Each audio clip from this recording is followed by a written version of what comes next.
When you're tuning a violin, you're tuning the string instrument that has the smallest strings. They're the most delicate, they're the most likely to break. So you gotta be careful, especially when you're tightening them.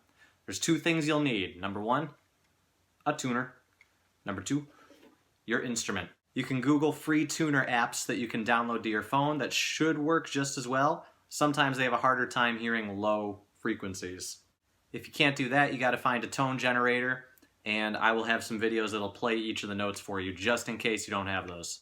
This tuning advice will apply for violin, viola, and cello.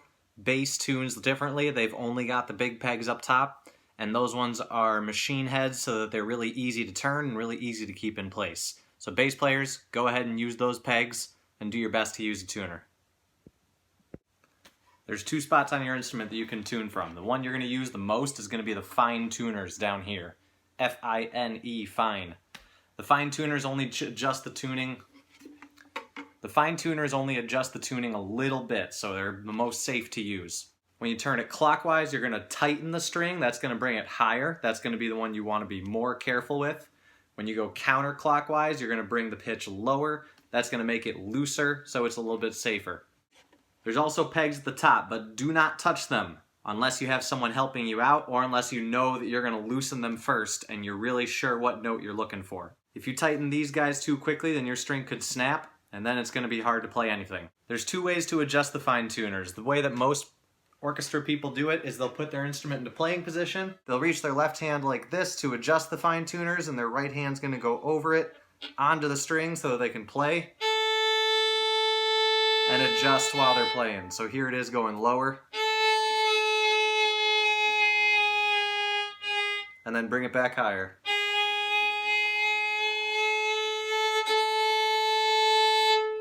So how do you know when you're in the right spot? This tuner is going to tell me whatever note it hears. There's a microphone built in right there where it says mic. When I play my instrument, it's going to tell me which note I'm playing.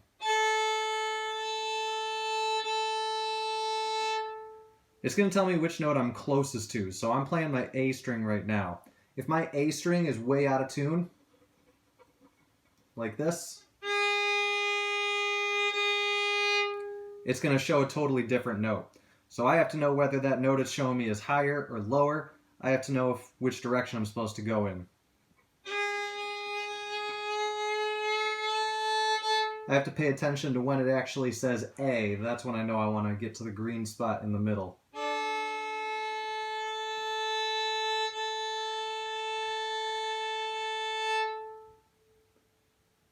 Important note, you could see that when I was playing, the line would still move a little bit.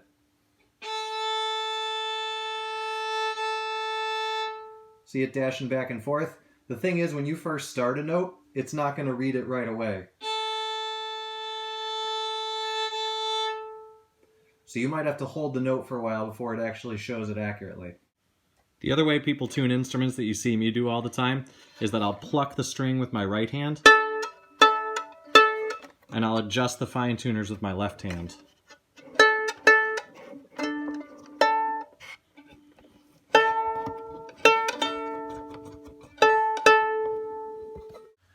When you tune it this way, plucking in one hand and tuning with the other hand, you still have to keep your eye on the tuner to make sure you're at the right note. And that should be enough to get you started.